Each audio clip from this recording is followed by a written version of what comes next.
the button. Oh gosh, I'm not ready.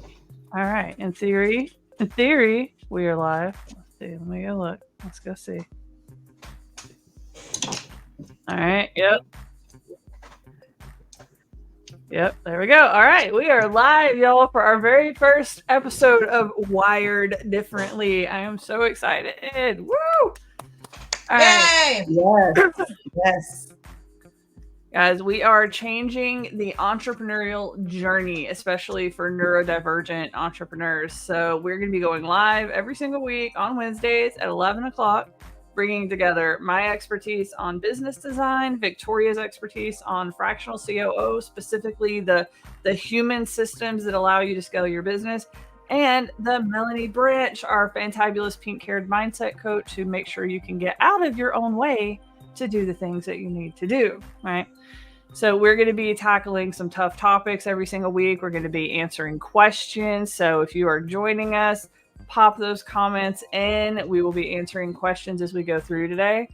Today's topic, we're going to be focusing on primarily neurodivergence, what it is, what it's like, how it shows up, and how it impacts you as a leader of your current business and your budding entrepreneurial enterprise to come, right? So that is our topic for today. Quick question before we start. Everybody, hi! Before the ADHD takes over, if I share this link that says invite guests to the studio, then they can come watch, but they won't be a part of the show, right? No, do not give them that link. How do we invite people? It says invite. Which one? Well, I gave you the link earlier. Yeah, she put the link in the Hi, Rachel. For everyone in the yeah. So Neuro-Spicy.academy.com/show. And that will bring you over to our page that'll let you join from any of your favorite platforms. We are currently streaming on YouTube, LinkedIn, and Facebook. So whoop, whoop. All right, while Melanie is doing what Melanie does, getting us going, sending out the emails and stuff to our list. So we were tackling some tech this morning, y'all. So we got it figured out, though. All right, so looking at neurodivergence and how it shows up for entrepreneurs, how it impacts you as a leader of people, how it impacts you as a leader in your marketing, in your industry, for your staff, looking at all those different ways that it shows up.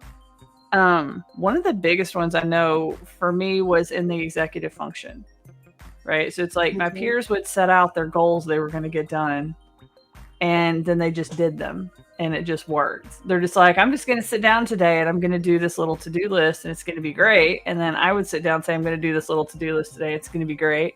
And at the end of the day, and none of it was done. Yeah. Right. So it's like, how's that going to impact you, right? When you can't get your brain on board with the things you need to do every day, you're not going to be able to move at the same pace that, you know, your colleagues and your counterparts and stuff are, and you stop showing up. You know, you stop showing up in masterminds, you stop posting on social media, you stop being present because you're out of spoons, you're out of energy, your tanks are depleted, there is nothing left, and you can't get organized enough to do it. So, what about you guys? I mean, Christina, I remember the moment that you came to me and you just said, I sit down at my desk for like 11 hours a day and I still can't finish this one course. And I said, what are you doing while you're sitting in the chair? I can't even get myself to sit in my chair if I don't want to do work. And you're just sitting there not even getting it done. And it's just incredible the things that the executive function just stops and everything becomes too much. It's like, where do we even start? Yeah. It's like I was sitting there, I would just go down rabbit holes. I'm like, I'm just going to go check my email real quick. And then there's a rabbit hole, or like, oh, I got a Facebook message. Let me go check that real quick. Or, you know, I'm not really sure what to do for this thing. I'm going to go research that real quick. And now 3 hours of YouTube videos later, I still haven't even started it. So yeah, that happens. That happens a lot. And then it plays into the imposter syndrome. Yeah. You know, because it's like, if everybody else is out here doing this stuff all day, every day, and I can't, you know, it's adding up and it's making it feel like I'm not good enough all the time. Right. Shame. Yep. Rejection sensitivity. You're afraid that like you're not good enough, or things that come really intuitively easy for you or that you had to work really hard for, right? You end up not claiming any credit for either one. So it's like, oh, that's just what my brain does. That's nothing special. That's just my brain braining. That's not unique. We do that a lot with the business design stuff. And I know like you guys are constantly telling me like, no, this is awesome. This is really freaking awesome. And I'm like, it's just what my brain does. But you know what, Christina, everyone who has, and getting into the people side of the things, that's natural when you have a gift. When you have a gift, it's not a neurodivergent thing, it's a gift thing. Like for me with the human side and the people side, none of my clients or, the creators, no one wants to do it for one thing. And they're like, ew, somebody actually enjoys this.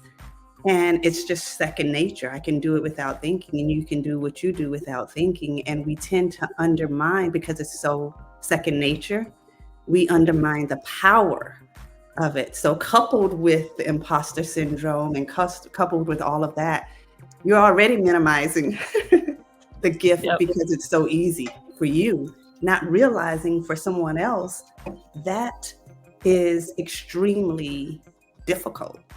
I know people who have absolutely no ideas and they know it. They're like, I don't have any, but they have other powers. Yeah. And they tend to be the opposite of what. That impacts your team stuff a lot too, because it's like, anytime I'm going to hire, I feel bad when I ask people to do jobs that I hate doing. Right. So it's like, that makes me not necessarily want to delegate. Like, I like them. I don't want to do this to them. This sucks. And, not understanding that, oh, that's their happy place. That's what they like doing. That's insane. What? Why? Why would they want to do that all day long? That's terrible. And then on the flip side, it's like, when you have your zone of genius, you have your expertise, you have your thing you do easy, it's incredibly frustrating because your team can't follow. Right. Like the months that I've had to spend, like, getting things documented, like Victoria's had me type at least 3 solid books worth of just what's going on in my brain at this point to try and get it out so that she can understand it, so that she can communicate it down to the team, so that the team can understand it, so that the clients can understand it. So it's like you take the ball and run with it so you can be freed up to do stuff. Yeah. So it's like, even when you know what your zone of genius superpower is, like, it's hard enough of a journey to figure that out for some of us. Yes. But then once you figure it out, like being able to actually do anything with it and still be happy when you're having to like slow your processing speed drastically down to get everybody else caught up, it's frustrating. It's like trying to enjoy slow walkers. Like, it's just not gonna happen. Yeah, it's like, and take your like favorite movie that you've ever seen, like, can you imagine, like, pick Thor or whatever, or, Iron Man, slow that thing down to like 25% speed and try and enjoy it, right? Like, I'm out in 2 minutes. It's not gonna work. Yeah. But that's what it's like. Because we have to slow down what's going on in our brain and pay attention to what's happening and start documenting those steps. But it unlocks a lot of really cool things. Slow down to speed up. Yes. I say you have to slow down to speed up, because when you slow down so I can get it, I can take it and run with it. But when that piece is missing, it's like, I need to understand. I can work at that speed of your brain, but I need to understand what it's doing. Yeah. Well, we have to be able to document that, but it turns into like, unique frameworks. It turns into like some of the most creative things. Like, I know you're a big fan of Jeff Walker's product launch formula. Yeah. It's like some of the best frameworks come from a neurodivergent thinker or a creative entrepreneur or a misfit or a driven, whatever you call yourself at this point. And it comes from them documenting what they did, slowing down, taking the time to write down, like, this is what we've been doing. This is what my brain does every time.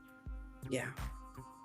And being able to write that down. Knowing that you're good at what you're good at, right? Because all of us neurodivergent people really suck at executive functions. If you Google 8 executive functions, it will clearly list what they are. It's like working memory, task initiation, planning and prioritizing, right? I encourage you, if you're trying to improve your life and business as a neurodivergent person, look into those 8 executive functions, figure out which one you're best at and which one you're worst at, and support both of those first, because you have been leaning on that one that you're really good at. For me, it's planning and prioritizing. You tell me what it is you want to do. Oh, here's how we do it, right? Christina watches me with her mouth open like, what? Right? But if you ask me to remember what I said a day ago, I don't know. I don't even remember what I had for breakfast this morning. Like, what are you talking about? So the one that you're the worst at, that you've always shamed yourself for the most, and the one that you're the best at that you didn't even realize you were good at, need the most support, because those are the ones that are affecting you the most. Great. Yeah. Great point. Yeah. Well, I mean, I'm the exact opposite. So it's like my working memory is too good. Like, it's annoying because everything that I need to do is on a loop in my brain on repeat all of the time. All of the time. Like, I even have to talk to like my kids and stuff, and I'm like Michael needed to try on some shoes I bought him for work. Right. And he kept putting off trying them on. And I'm like, I need you to try them on because it is occupying space in my brain that I need freed up. Right. That I have to keep reminding you every day to go try your shoes on, because it was like literally in my head all day long for 3 days. Has he tried his shoes on yet? And I'm trying to balance pestering him, you know, and activating his whole PDA where he's like, I'm not going to do it because you're telling me to do it. So I'm trying to avoid not activating him, but also like you're occupying mental brain space that I need back for something that would take you like 2 minutes to do. That's when you get black moms and shoes start flying. And now it's life. It's a life survival skill. At that point, it's not worth it. So let me ask you guys this. What was one thing that you used to think made you a terrible human that you now found out is just because of your neurodivergence? For a lot of people, it's being chronically late. And now we know that, but mine was being chronically early. I was literally always 45 minutes early to whatever it is I needed to do. And then I would just spend that 45, like there's so much time in my life I'll never get back, that I was just sitting there waiting until it was appropriate time to go in. I'm always late, but I just kind of accepted that years and years ago as like, there is no destination I needed to arrive at that was worth risking me rushing around and getting in a wreck for. So I made my peace with late a long time ago. But I think for me, it's the asking questions. That one's probably the one that showed up as a positive and a negative sometimes. And I never really could understand when it was negative. You know, it's like usually anytime that I thought I was having an academic or a debate style conversation where I'm just really into it and I'm getting excited and I'm doing stuff, the other person always thinks I'm being like I'm doing something bad. I'm questioning them, or I'm, you know, like I'm telling them that they need to do something different, or like it always turns into something bad on their end when I'm having like the best time. Because I'm just getting into I'm not bringing emotion into it. It's a topic that is interesting, that is fascinating. It is activating my brain, something I like hyper focusing on. And I'm getting academic with it, and I'm just talking about it. And I just think it's a good time. And they're bringing you're interrogating them or challenging them. Yeah. Yeah. That's one. And I'm not sure where I fit in the neurodivergent. I know I work with neurodivergents all the time. So I've had to learn to adjust and to ally. Yeah. So, but you know, I have certain characteristics here, but some things, you know, like Melanie said, you may, even with executive function, you may do one well, and the next person may do that same one. They might not be able to do it at all. So it's not like we're all like this carbon copy. But questions, like I'm a questioner, and it took me a long time because people would take it as if but you know, in the business side, you when you ask better questions, you get better results, you know, but when you have someone that doesn't understand why you're questioning so you can, you know, help them and to be better, they're thinking, oh, you're challenging me. But that's, you know, that's probably their own trauma response, or sometimes they're just not. This happened more for me, I guess, in the personal life side of things than the business side of things. But it's almost like, oh, you're questioning me. It's too many questions, but usually they just had too many things to hide. Yeah. And the business side of thing, it usually gets me, my incessant questions usually get me when I start asking ones that they think are too personal, when I'm like, this is my job, right? Like, I'm here to design a business that supports your life. So I need to know a little bit about your life, right? We need to be real about how much money you're currently making, how much money you need to be making. Do you have other income?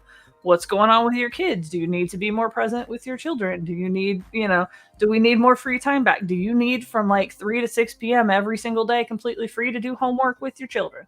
Like, what do you need, right? Like, what do we need? Because we can design a business to fit almost anything. If and you that's have where zero that genius time, of yours comes in. It's like, I would be sitting wrecking my brain. That's why I don't worry about creators. Like, when I work with creators, when I got a problem, I'm like, I could take this around. I'll come to you when I need you. Because if I get stuck, I'll come and say, I'm having all of these things. I can't figure it out. Boom. A million ideas come out immediately. I'll pick which one and go back and then let you go back to what you're doing.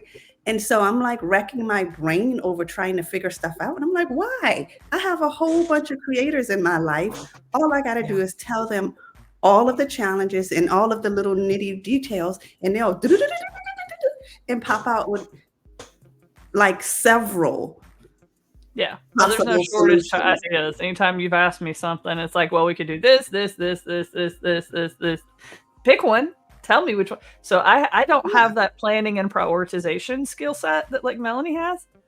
So I will have 50 ideas and no idea which one to pursue. So I'll start making one happen and then I'll get bored with it. And I'll be like, I'm going to do another one. And then I'm like, well, and I changed my mind. Maybe that one's not the idea. Let me go do this one instead. Nah, I don't know. Let me go do this one instead. Yeah. Right. Yeah. And so I end up with a lot of half-built bridges, a lot of unfinished projects, or I get something finished before I've even really thought it through, and I launch something that was not a good idea. Yeah. Because we set our skill set, our pace at our hyper focus. Like, oh, well, I can build an entire website in 4 hours. I've done it before. That doesn't mean I can turn that on now. I can't summon the hyper focus, gremlin in my brain and say like, all right, let's go, website time. Other times it might take me 3 weeks to do something that I could do in 3 hours. Yeah. And that's a battle that we're having right now, because when I say, when I set a time frame for something, you're like, oh, I could do this in this time. And I'm like, no, we're not going on your time frame. We're going on my time frame. Because I know too many times. If you can do it when you're hyper focused in this time frame, but when you're not. Yeah. Then you usually only get like what, Melanie, 1, maybe 2 good hyper focuses in a week. Usually like the really good ones where you can do like massive amounts of work and insane time frames. It's like 1 or 2. You're looking, depending on how your energy fluctuates through the week. I don't schedule a hyper focus day it's Monday through Wednesday only. And then Thursday, Friday, Saturday, my brain's like, we get to dick around now because we worked really hard, and it's just not going to do anything. And then on Sunday, I'm going to be like, okay, let's make our plan for the week. So it's like, if that's just naturally what I'm wired to do, I'm going to have to make that happen. Yeah. So really paying attention to when you want to do it. It's so important. You do it around what works for you. Yeah. Like Mondays are really good, like hyper focus day for me, but my Mondays consistently get hijacked by everybody else who's like, we're starting the week. What do we want to do? Right. So I end up in business meetings, end up with client messages. I end up with, just stuff pulling me in every different direction. Even the telemarketers get going hard on a Monday. Yeah. So like I'm even getting annoying random phone calls, or like Monday just seems to be an absurd day for interruptions, but also my best day for hyper focusing if I don't get a bunch of interruptions. You know what I've started doing for messages, and it's really helping me? So, because my clients, my one-on-one clients in my 6-month entrepreneurial glow up program, they get to message me on Marco Polo whenever they want. Right. And I'm simply going to get to it within the next 24 to 48 hours. So they're allowed to message me whatever they need to externally process. They're just not allowed to vent. So I check those messages twice a day now. And when the notification comes in that I have a message from one of them, I just fling it away because I know I'm going to check the messages at those 2 times of the day. And Yeah. That has helped my PDA, autonomy drive, demand avoidance more than I ever thought possible. Yeah. Yep. Yeah. I've been trying to do better about that. I've even set up my inbox in Gmail where like I can say I put a tag on it if it's actionable, and I change the inbox. All the actionable ones are together, and then everything else is together. Yeah. And I went and spent probably 5 hours unsubscribing to things the other day just to get the volume down. Yeah. Yeah, I have certain times that when I respond, yeah, you all know that. Both of you know that. Because at certain time, it's like, okay, I need to shut my brain down now. Yeah. Brain shut down. Because I'm a morning person. So I get going in the morning. So I start messaging you. I know you're not going to respond at a certain time. You know, I know it because I'm up like at the crack of dawn and I get moving. And then at night, you're pinging. You know, you're pinging. It's like I usually wake up to a bunch of messages from both of you, and then I'm like getting you guys as you're trying to go to sleep. It's like I try and do the whole swipe and ignore them thing because I'm like, I'll go look in a minute. I'll go look when I get to my computer. So I'm just gonna swipe the notification on my phone. I'm not gonna go down that rabbit hole. But sometimes those notifications will just pique my interest, and I'll be like, what is that? What are you talking about? Turn them off. Like now I have to click it. Is it only me if it's a text? So if it's like a Slack message or a text message, I'll check it. That's fine. But if it's somebody with a voice record or it's like a Marco Polo where I'm looking at somebody, those are the ones that like trigger my autonomy drive the most. I guess it's because like I'm listening to you, so I can't speed it up or slow it down or watch or I can only speed it up so many times, but like I can control how fast I read. So like I'll read Slack messages all the time, but not respond to them. Maybe that's the best. Me. If I think it's going to require a response, I can't do it. No, I can't. I won't do it until I can be fully present. And if I know I can't be fully present, then I just wait until I am. And then when I get in, then I go and see what works well for me is a list of things to do. Because once I got a list, without a list, I'm like a fish. I don't know what to do. But I get my list and it doesn't need to be perfect, but you need a fucking plan. Oh, well, yeah, no. I always have a plan. The plan is easy for me. But I usually make the list based on the plan. So, but again, that might not be easy for someone else. So a lot of people that I talk to, because I've adopted this new system. It's not a to-do list, it's an itinerary.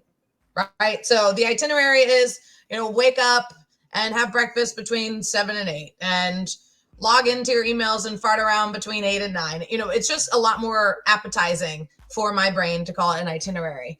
But when I already forgot what I was saying. What was I going to say? You're talking about to-do lists and itineraries.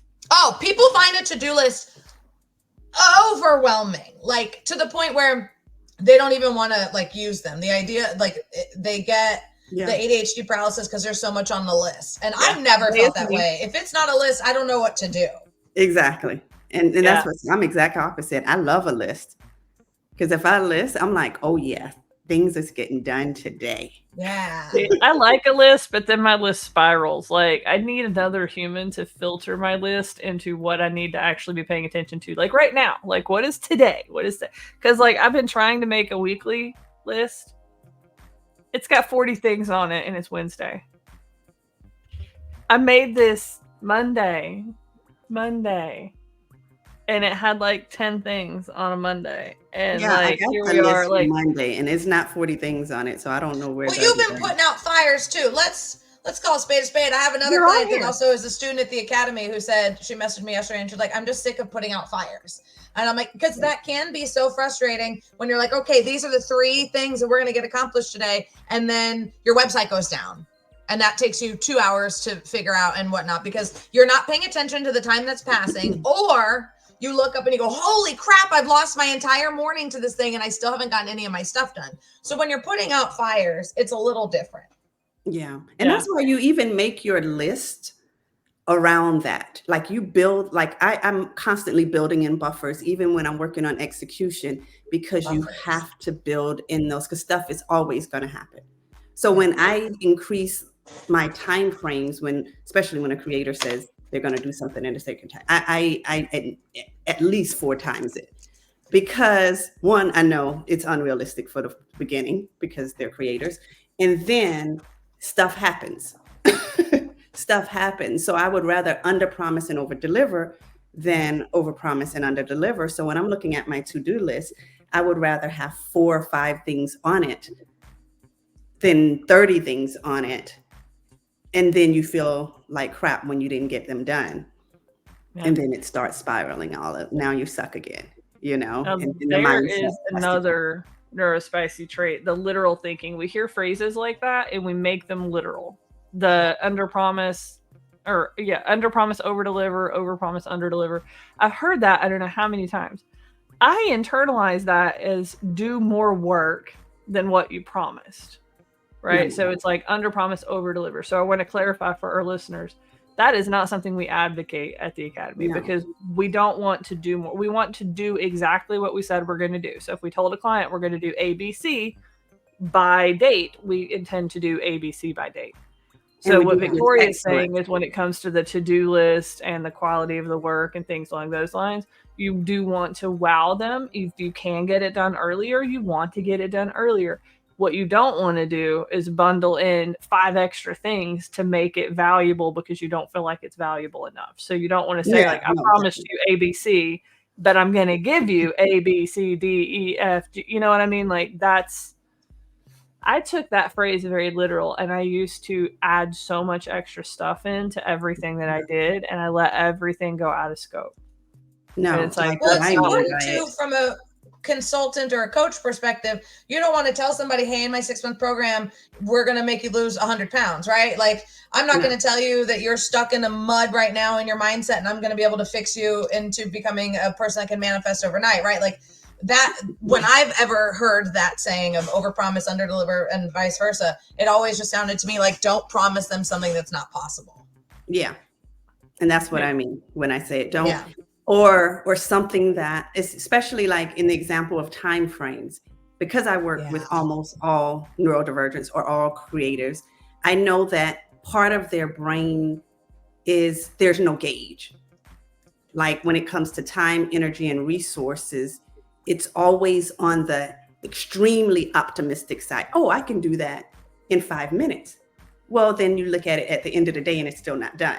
I have to, as an execution person, I have to bake that in. So if you tell a client it's going to be done in the next hour, and I know it's not even going to be done at the end of the day, I would say, we'll have it done for you in 3 or 4 days. And if we get it done for you tomorrow, we've over delivered. But if we tell them we're going to get it done by the end of the day or in a day and it's not done, we've under promised, we've over promised and under delivered. And when it comes to execution, we don't want that because now that's the user experience. That's your customer experience. That's your reputation, everything. Because to me, the ideas, I hear them all day, doesn't matter. Without the execution, nothing's getting done. Yeah. And the experience that your clients have, everything is built around that. So I have to think of all of that. And I'd rather err on the side of, let's do what's going to work for you and actually realistically get done. And because once you give them, they know what to expect. Now you don't have to pressure yourself to do extra. We just have to make sure we deliver in that time frame. And that's one example. So I'm glad you brought that up because I didn't think about it in that particular way. Yeah, there's a lot of those really popular like entrepreneurial sayings that we don't understand the nuance behind them sometimes, so we've missed them. Like we do have like social deficits, we do have some social cue deficits, but most of us have really learned how to manage those. Like I saw a TikTok the other day that explained it really, really, really well. It's not that we can't do it, it's just that the energy that it takes to do it is more than we can afford to expend on a daily basis. Right. So it's not like we can understand the social cues, but we have to try harder. We have to think through it longer. We have to create systems for something that isn't intuitive. like, literally sitting here and forcing yourself not to interrupt someone. Like, one of the tricks that I do is repeat everything that they're saying in my brain.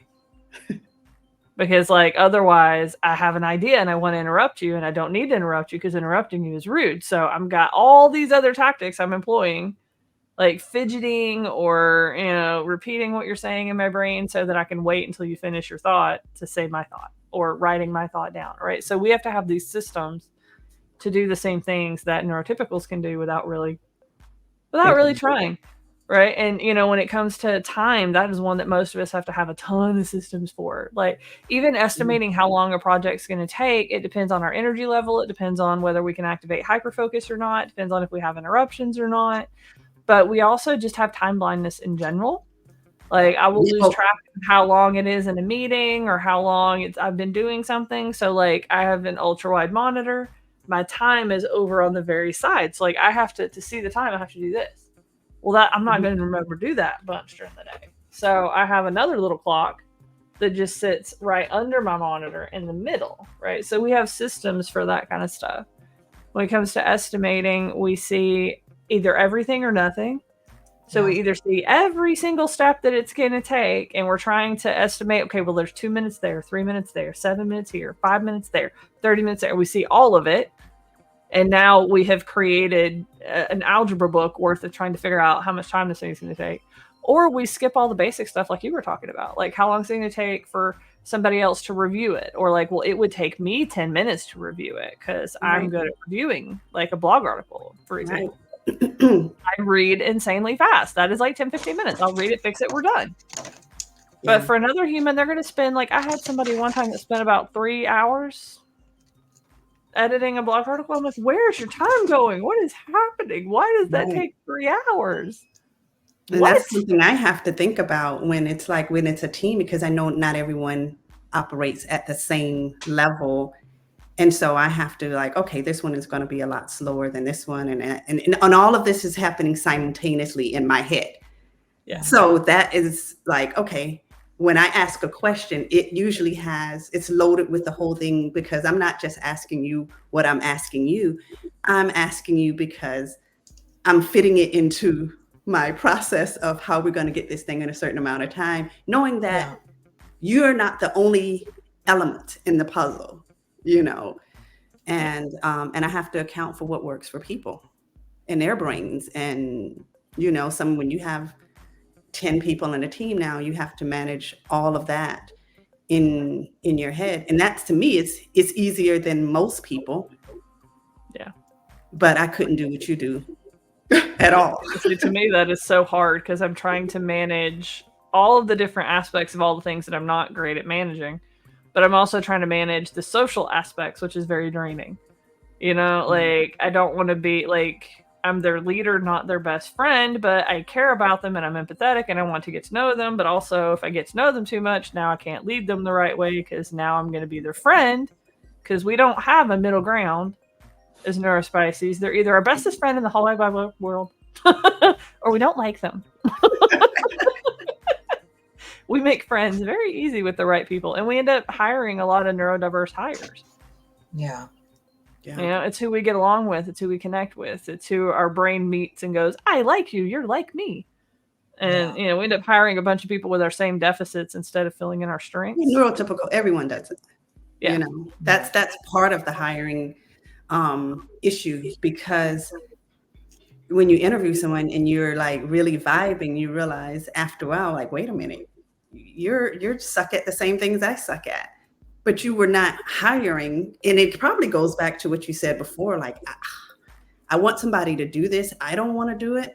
But you don't realize the way a person who will naturally do this well moves, because they don't move the way you do, or they don't. And so you don't have that connection with them like that. And then you're like, no, I'm going to do that. And then you have a whole bunch of people like you. But that's not a new, everyone does that. Yeah.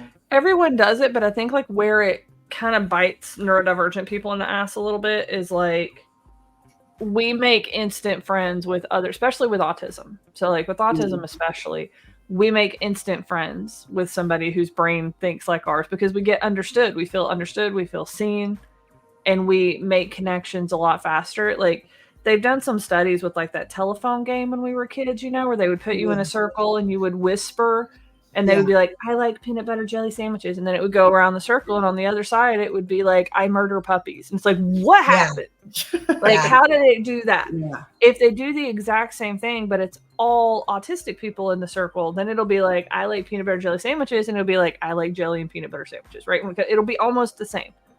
And if they do it with a group of all allistic or non-autistic individuals, it'll come out almost the same. It's when they mix us that it doesn't work.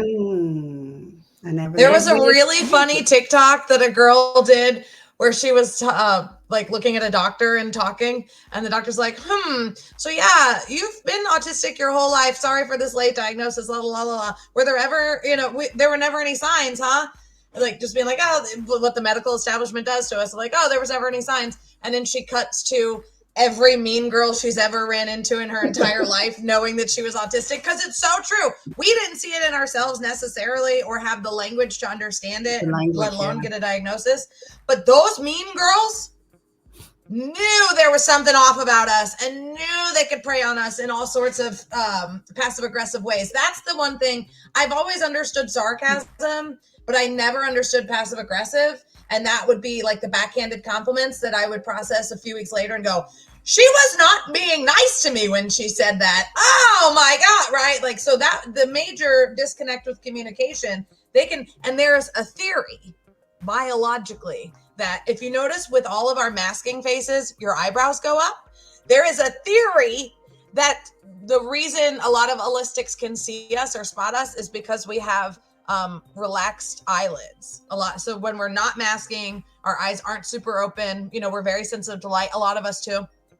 So they think that like, that's why when we mask, your eyebrows go up, right? Just think about anybody who's ever worked in restaurants. When you've got that mask on, you have to look happy and nice. They think one of the things that people can like pick up on subconsciously is that we have really relaxed eyelids. Interesting. Yeah. But I mean, we connect very, very quickly with somebody else who's autistic. I mean, like the very first time me and Melanie talked, we were just like, I love you now. Can we like work, Mary? Are you fine? Yeah. And I mean, it was like instant on like a podcast interview because we're just talking and we just connected so quickly. So it means even if you're neurodivergent, one of the things that even if you didn't niche your business into hiring neurodivergent people or working with neurodivergent people like we did, you're going to accidentally end up with a higher proportion of neurodivergent people on your staff. If you're the one doing the interviewing and hiring, you're going to end up with a higher portion of, clients that are neurodivergent. Like I accidentally designed my business for neurodivergent clients because all of my clients were neurodivergent. So I was troubleshooting how we served them based on, what they needed, what they were doing, how we were communicating.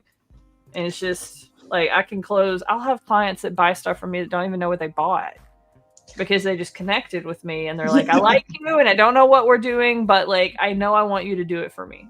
And be like, okay, cool. And like, I think I've done a great job as a salesperson, but really I just did a great job being autistic and meeting with another autistic person.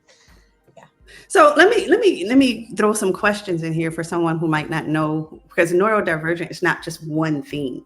So what are some categories that contribute? Traumatic brain injury, CPTSD, PTSD, ADHD, autistic.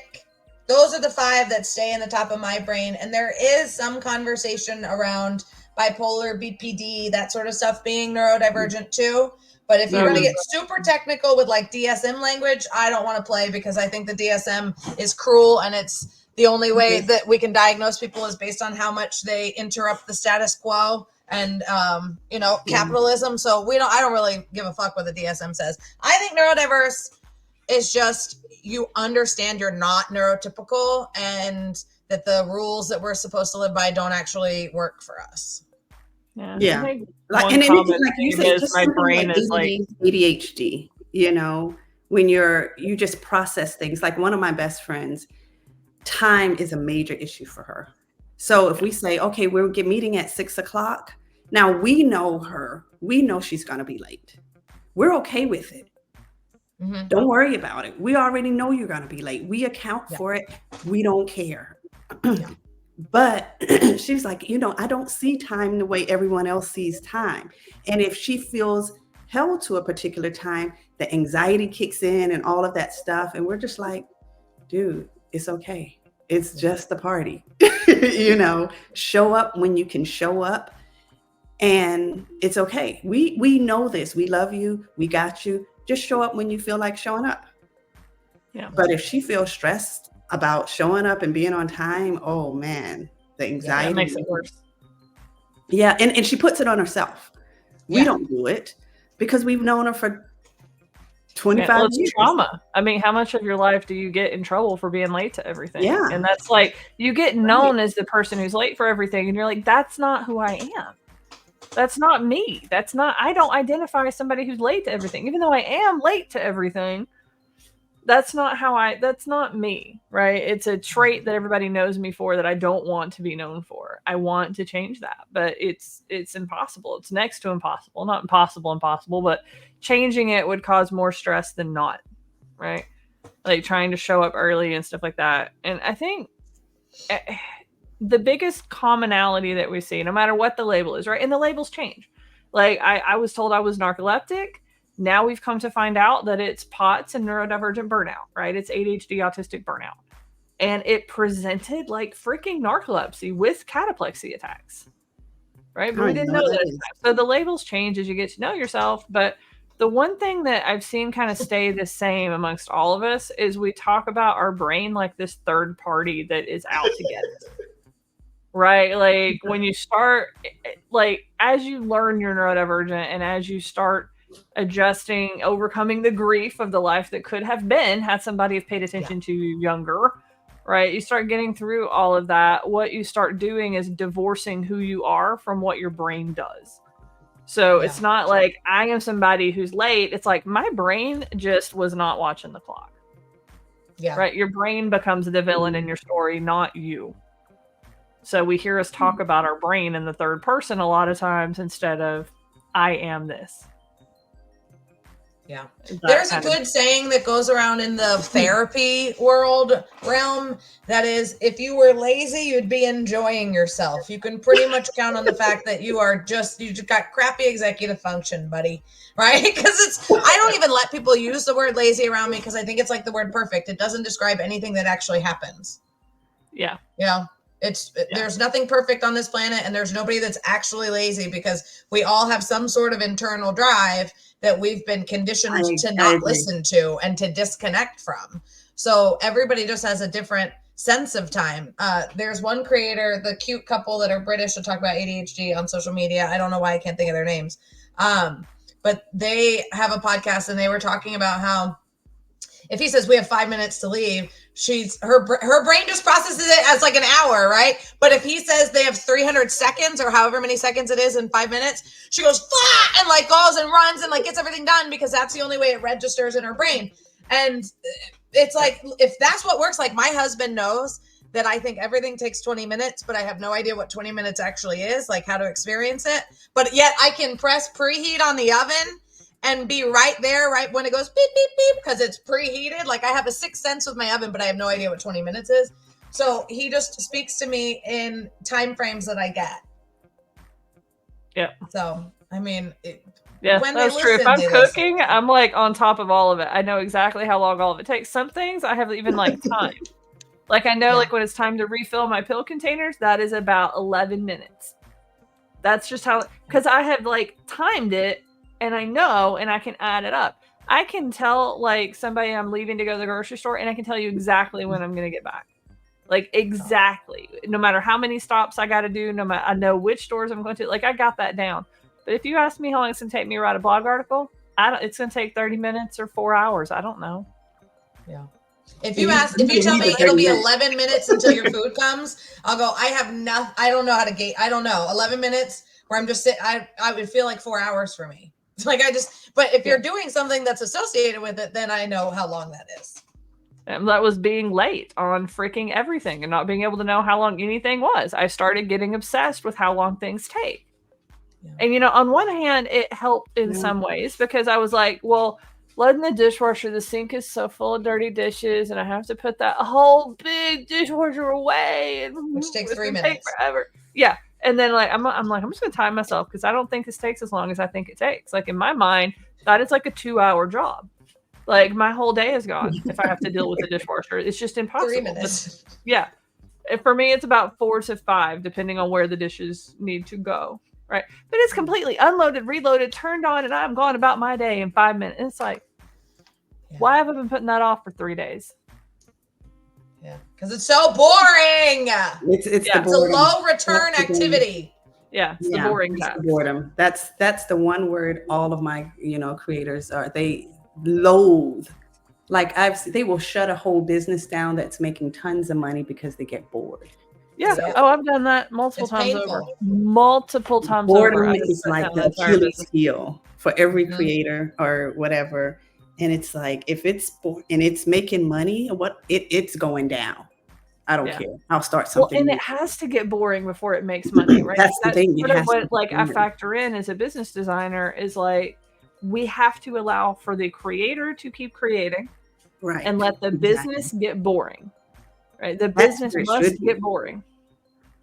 I learned that from one of my, I knew that, but see, of course, his clients were all creators too. He was like, make your business boring. Get your dopamine somewhere else. Yeah. And that's if you take nothing else from this, understanding that that's part of the process. That's how it's supposed to be. And guess what? It might be boring for you at that stage, but you can go create something else. But if you got your team together, you got the business running well, it won't be boring to everybody on it, because then they'll be in jobs that they find uplifting and passionate or whatever. It'll just be boring to you because now it's already up and it's running and the idea is going or whatever. But, it's not necessarily a boring business. You're just bored. So you can go, but if you get that side right, it doesn't even matter. So that's where you want it to be. Yeah. Boring, but running efficiently. I mean, some of us, our businesses are like our neurodivergent special interest. It is the place where we're happy. So it's really hard to like go get your dopamine from something else in your personal life. Some people can do that really well. Some people like me, not so much. The business stuff keeps coming in. Like, even if I'm like watching a TV show, I'm getting fascinated in the marketing strategy behind the company that got their product in the hand of some actor for 3 seconds on. Like, I just think that's so fascinating. And like, I keep going back to the business, even in the fun side, because the business is my neurodivergent special interest. It's what I have fun with. So I have to create a space inside the business where I can create without imploding the business, right? So that's one of the strategies that we use for people like me, that they need to create. They're going to be in their business in some way, shape, form, or fashion. And we need to keep them from sabotaging the business. So like in the academy, I can make courses all day long. I can systemize all this knowledge. I can create new systems for people. I can do that all day long, and I can create without imploding the business. The business doesn't change. It's like that tier just has more courses in it, more tools, more resources, more things to help people. But I'm still selling the same thing. I'm still servicing it the same way, but I can create infinitely so I don't break the business, and I can keep myself from getting too bored with it. Right? So strategies like that are when we talk about like designing a business for neurodivergent entrepreneurs, that's the kind of stuff we have to think about. Is this someone who needs a creative container that they can put stuff into? Like, does it make business sense? Not always.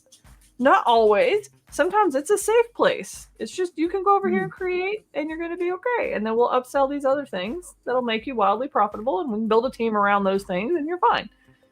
Right? And it's like, we're doing that. I mean, literally right now. Like, I have the academy with you guys, but then over in Sparkative, we have the agency side, and we're getting me out of as much of that as possible.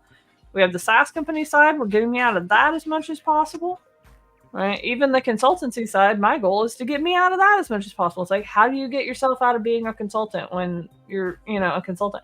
You have your systems, you have your frameworks, you pay attention to what you're doing, you document it, you systemize it so that you can train other people to do the thing that you're good at doing. And now you're not the lead consultant anymore. So you can sell consulting, you can sell coaching without being the coach or consultant yourself. Yeah. I think a lot of people, that's one big thing I think most business owners don't understand is a successful business means you don't do the thing you sell. You don't personally do the thing you sell. Right? Like if you're a website designer, you're not going to keep building websites for your entire entrepreneurial journey. That's not it, right? If you're a graphic designer, you're not going to do that. If you're a coach or consultant, you're not going to do that forever. Right? If you do it because you enjoy doing it, some people are like, but I don't want to give up coaching. I love coaching people. Cool, fine. Coach at the high level, the people who are ready for you. Coach one person for $100,000 a month, like that. If that's not where we're going, but I mean, that's important too. When you are a coach, for example, or a consultant, and you're picking the right clients for yourself, because we all know what happens when you get stuck in the trap of accepting clients that aren't perfect for your program. And then you don't get a bunch of testimonials and you end up kicking yourself and you just keep working for that paycheck of that next client, right? When you're actually elevating yourself, you want to make sure that you're working with the right people and at the right level. Yep. Right? Because you can't, there's like we teach at the academy, there's a lot of different ways you can help somebody. I help people just from my social media content. My DMs are full of, you have changed my life. I really don't, my lives, people come on and they're like, oh my God, this thing helped me so much. And and they've never paid a dime to work with me. Yeah. So there's so many levels that you can connect with people. Right. And it's all currency. Mm-hmm. Yep. It's all currency. Yeah, that's a good way to think of that. It's all currency. I like that. Currency. Somebody responding to you or engaging with your posts, just watching, engaging, all of it is currency because, sometimes we think that the money is the only measure of the value. No, there are some people who are never going to pay you, but they'll follow you religiously.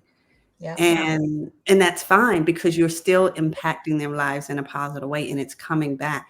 And then there's certain, that are going to pay at a certain level and then some at another level and then some at a higher level.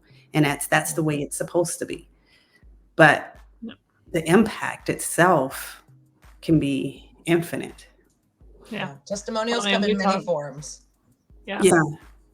Well, we talk a lot about like goalposts and guardrails, and I think that's a good one too, because like people tend to value their success in a couple of different ways, and it's always at the extremes, right? Yeah. It's either you're only looking at the money and you're only looking at revenue in, and you're not paying any attention to revenue out.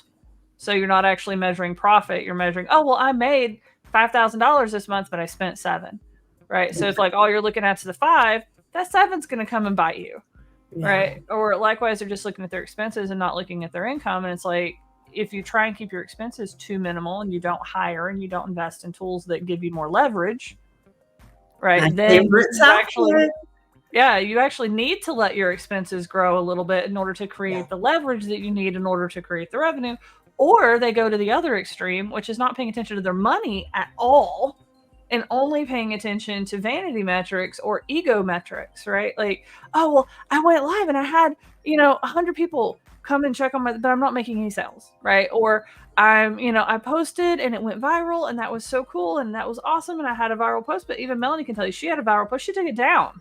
I had to take it down. People are cruel. Yeah, more eyeballs means more trolls. And she had one that went viral and it went like, it was causing her such distress and occupying so much of her mental space that it wasn't worth leaving it out there. Wow. Right. So it's like, even if it's driving eyeballs and it's getting a mix of the right and the wrong people, and it could have gotten more of the right people because of what it was doing to her mindset. Yep. She's like, no, we're getting rid of it. Right. So like the goal doesn't necessarily need to be tons of eyeballs and virality. It needs to be what is going to make you happy, what's going to get you in front of the right people, what you can do consistently, Exactly. Like we don't want to just chase a tactic like, oh, you need to be making video posts every single day. Like, are videos helpful? Yeah. Are there tons of stats for that? Yeah, absolutely. There's also tons of stats for written post every day. And there's tons of stats for image post every day. And there's tons of stats for audio post every day. And we're all different. I like the audio. Melanie is brilliant on camera. She can show up. She's a star. She just me. Yeah. And then you'll write these books of posts, and you can split those out. And I'm like, oh goodness. So, for me, the audio and speaking is easier. Writing is easier. It's easier for Melanie to hop on a video. And there's stats and data to back up every single one of them. I mean, people are going to be like, if you're not on LinkedIn, you're missing out. If you're not on this, you're missing out. There are those stats for every single social media platform out there. Your audience is on every single social platform. So you might as well focus on the ones that you also enjoy being on too. Yeah.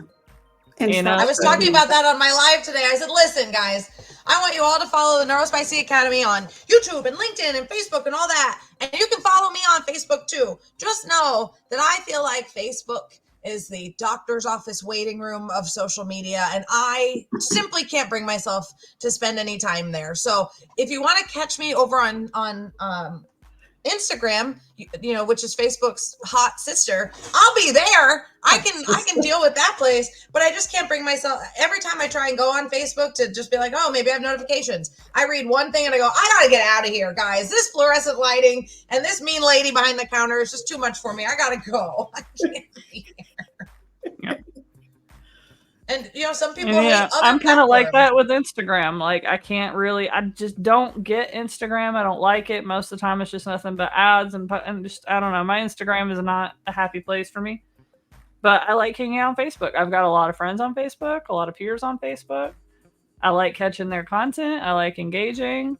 So I like it. And TikTok. Like those are the two I actually use organically. Like I enjoy spending time on both of those platforms. So those are my two primary focus channels. And that's something we teach the students at the Academy is like finding your focus channels, finding your type of content that you like to create, finding some type of consistent-ish schedule. When we say consistent, we don't mean every single day, right? If you can do every single day, cool beans, but maybe you do once a week. Maybe you batch create once a week and you post every day, but it's scheduled out. Right? Yeah. Like we have a tool that we make accessible to people on high level, and it's, you can post your social media out for the week in one day. Yeah. You can just schedule it all out on Monday and call it a day and move on with your life, and you're good to go. I have a client who's also a student at the Academy who figured out on Instagram, on the phone app, you can schedule out 75 days in the future. So you don't even need to pay anything extra for anything, because I know there's going to be people that are listening or watching this are like, oh, well, I can't have that. I'm just starting. No, there's a way to schedule. There's a way to figure out your style of posting, right? I do a lot of videos in the 2 weeks of my period that I'm feeling fantastic of my cycle, where I'm like, yeah, look at me. I feel great. And then when the dark cloud comes over me, I'm not doing a lot of video, right? And that's fine. I can make a whole bunch of videos and drip them out if I want, or just throw them all on my page for 2 weeks and then just put some pictures out every other day, right? Like you can figure out the way that it works. It doesn't have to be somebody else's tactic, but you have to start maneuvering and figuring it out. It's all an experiment. It's all super fun and exciting. Yeah. And a lot of us are natural problem solvers. So it's like once you get started, if you understand the problem you're solving for, which is I need to post something somewhere where humans can see it on a regular basis, right? That's the problem we're solving for. We're not like, I need to use so-and-so's YouTube tactic or so-and-so's Facebook tactic. No, we need to post consistently on some social media in a way that we can keep up with without getting drained, right? That is the problem. So if you activate your natural problem solving, you start working through it. You start being like, well, when I did this, I didn't like it. Or like it took me 3 hours to make a 1 minute video. Yeah. That's not going to be sustainable. You're not going to make 1 minute videos on a regular basis that take you 3 hours. I had a client once that spent 8 hours writing a blog article. 8 hours. And he was trying to put out one a week. And I'm like, you were devoting an entire day to one blog article every single week. Like that is not the best use of your time. And so we ended up doing a podcast, and he's now well over 100 episodes, and that's what it's me off of it. And I'll podcast first. I'll start talking. But you say sit down and write something. And the thing is, and this is going into another topic, like in human design, I'm a manifester in a certain type. I don't know what I'm going to say until I actually start talking. Yeah.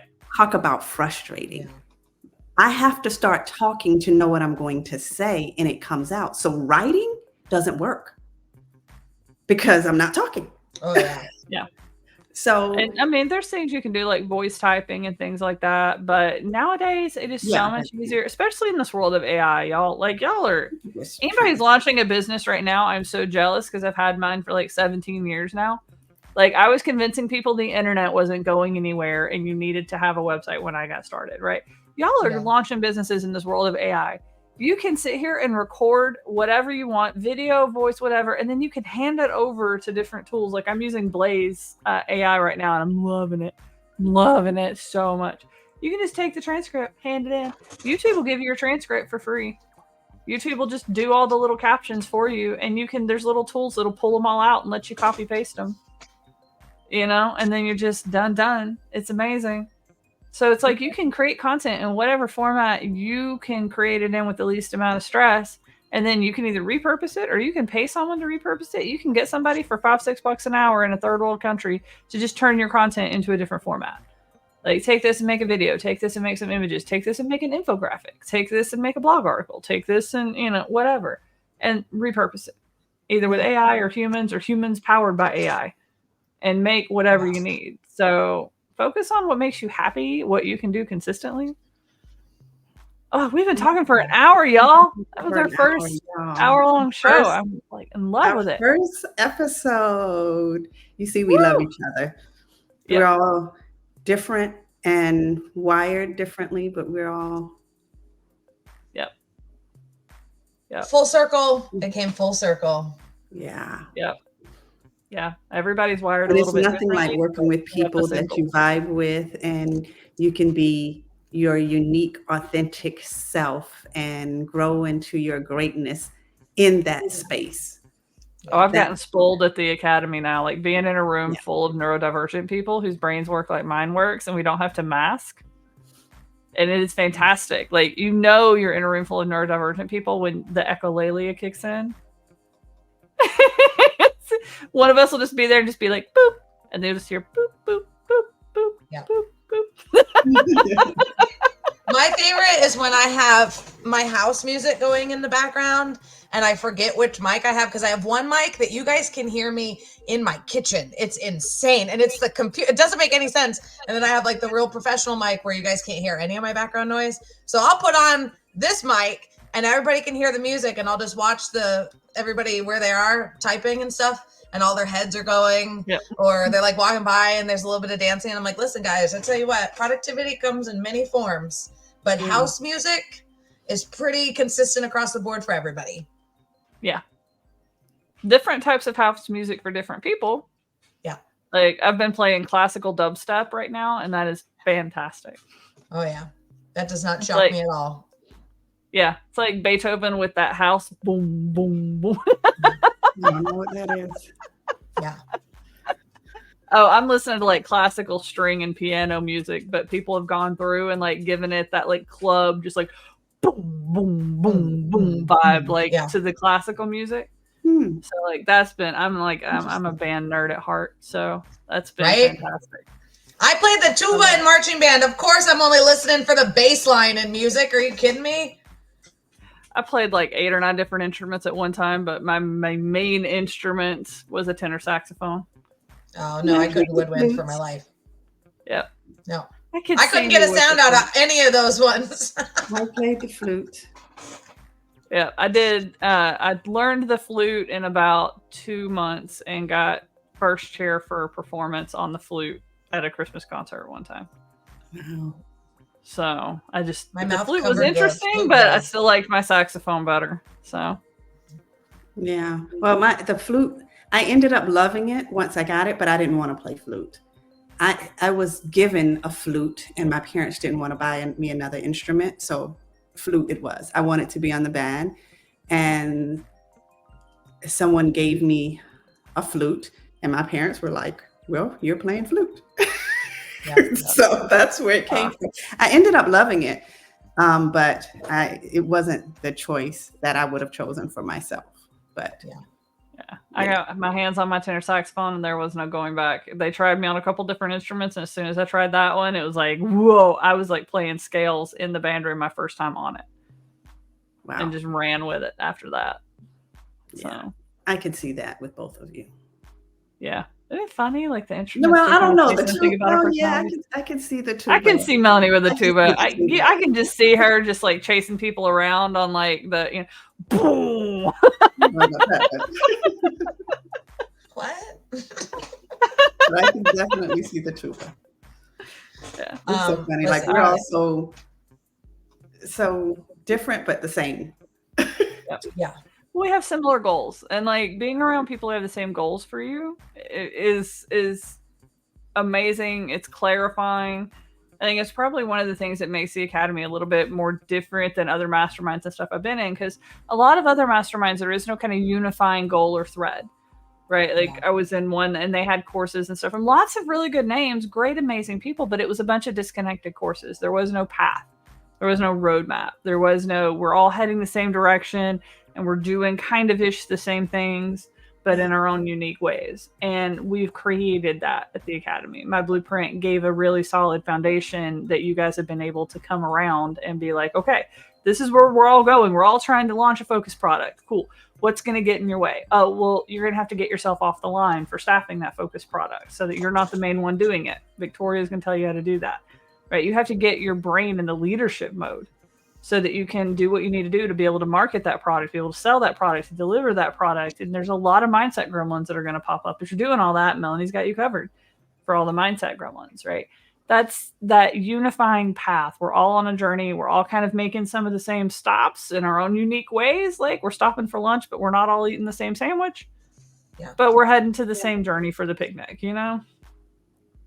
And I think that's probably, that is one of my favorite things that I think makes the Academy work, is when you have other people around you that are doing the same things. It's so much easier to lift each other up, to troubleshoot, to get help, to, you know, get questions answered, to just do what you need to do to get where you need to go. Yeah. So, all right. I know we have gone over by a little bit too, so I know we got to wrap this episode up. Yeah. We're going to wrap it up. Thanks everybody for watching. Yep, and we will be back here same time next week. So 11 o'clock Eastern, Wednesday. Go to neurospicyacademy.com/show.